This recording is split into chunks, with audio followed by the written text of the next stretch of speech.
तो दोस्तों, कैसे हैं आप सब। स्मोक ऑफ थॉट्स की एक नई कहानी में आप सबका स्वागत है। अपनी पिछली कहानी में हमने दृष्टिकोण के बारे में चर्चा करी कि कैसे आपका दिमाग स्वयं आपके साथ खेलता रहता है। कई बार वो विचार जो आपके मन में प्रत्यक्ष रूप से प्रकट होते हैं वो आपको होते ही नहीं हैं, लेकिन जब आप उनसे लड़ते हैं, उनका सामना करते हैं, तो कहीं ना कहीं आप उन पर विजय प्राप्त कर लेते हैं। वो विचार जो अब तक आपको चला रहे थे अब आपके हिसाब से चलने लगते हैं। चलिए इसी श्रृंखला को आगे बढ़ाते हुए मैं एक नई कहानी आपके सामने प्रस्तुत करता हूँ। इस कहानी में हम जानेंगे अपने अंदर छुपे हुए डर को, कैसे आपका डर आपके ऊपर हावी हो जाता है, कैसे आप खुद को हर बात के लिए दोषी मानते हैं और कैसे उन पर विजय पाना है। आज की हमारी कहानी का टाइटल है परछाई का सच। रात घनी काली थी। आदित्य अपने कमरे में बैठा हुआ था। कमरे में सिर्फ टेबल लैंप की हल्की रोशनी फैली हुई थी। बाहर बारिश की बूंदें खिड़की के शीशे से टकरा रही। आदित्य की आंखें डायरी के पन्नों में जमी हुई थी, लेकिन उसका ध्यान भटका हुआ था। उसके कानों में वही जानी पहचानी आवाज गूंज रही थी, एक धीमी फुसफुसाहट जो कई दिनों से उसका पीछा कर रही थी। आदित्य, आदित्य। वह तेजी से खड़ा हो गया। उसकी सांसें तेज हो गईं।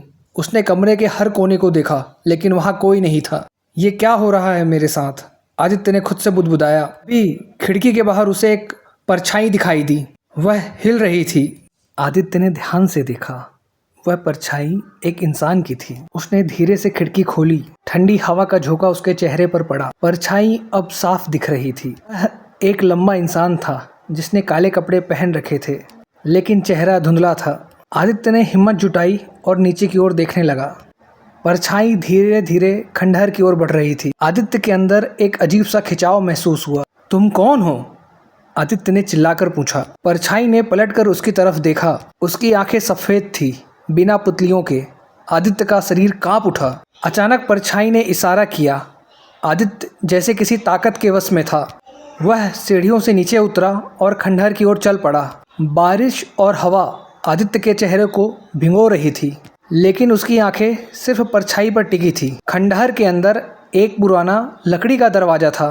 परछाई ने दरवाजा खोलने का इशारा किया। आदित्य ने कांपते हाथों से दरवाजे को धक्का दिया। दरवाजे के पीछे एक अंधेरा कमरा था। कमरे के बीचों बीच एक पुराना झूला था। झूले पर एक बच्चा बैठा हुआ था। उसका चेहरा झुका हुआ था। आदित्य ने डरते डरते उसके पास जाकर कहा, तुम कौन हो? बच्चे ने धीरे से सिर उठाया। उसका चेहरा आदित्य जैसा था, बिल्कुल वैसा ही। आदित्य कांपकर पीछे हट गया। ये कैसे हो सकता है? आदित्य ने कांपती आवाज में पूछा। बच्चे ने कहा, मैं वो हूँ जो तुमने भुला दिया, वो दर्द जो तुमने दबा दिया। अचानक आदित्य की आंखों के सामने पुरानी यादें तैरने लगी। उसकी माँ की चीखें, आदित्य का सड़क पर खून से लथपथ बैठा होना, माँ की मौत का इल्ज़ाम, वो अपराध बोध जो उसके दिल में सालों से दफन था। मैंने उसे बचाया क्यों नहीं? आदित्य ने चीख कर कहा। उसकी आंखों से आंसू बह रहे थे। बच्चे ने कहा, क्योंकि तुम इंसान हो, गलतियां होती हैं, लेकिन खुद को माफ़ किए बिना तुम कभी मुक्त नहीं हो पाओगे। आदित्य घुटनों के बल गिर गया। आंसू उसकी आंखों से लगातार बह रहे थे। बच्चे ने उसकी ओर हाथ बढ़ाया। आदित्य ने कांपते हुए उसका हाथ पकड़ा। अचानक बच्चा गायब हो गया। कमरा रोशनी से भर गया। आदित्य ने गहरी सांस ली। उसके दिल से एक बोझ हट गया था। खंडहर के बाहर वही परछाई खड़ी थी। अब उसका चेहरा साफ दिख रहा था। वो उसकी माँ थी। अब तुम आज़ाद हो बेटा, खुद को माफ़ कर दो। आदित्य ने आंखें बंद की। जब उसने आंखें खोली तो खंडहर खाली था। हवा शांत हो गई थी। आदित्य के चेहरे पर शांति का भाव था। उसने खुद को आखिरकार माफ़ कर दिया। तो बस इतनी थी आज की कहानी। आज की कहानी का दृष्टिकोण, खुद को माफ़ किए बिना आप कभी आज़ाद नहीं हो सकते। डर का सामना करने से ही शांति मिलती है। बीते हुए अतीत को स्वीकारना ही सच्ची मुक्ति है। दोस्तों, अगर आपको मेरा प्रयास सराहनीय लगा हो तो कृपया मुझसे जुड़िए और मुझे हिम्मत दीजिए कि मैं अपना प्रयास जारी रख सकूं। धन्यवाद।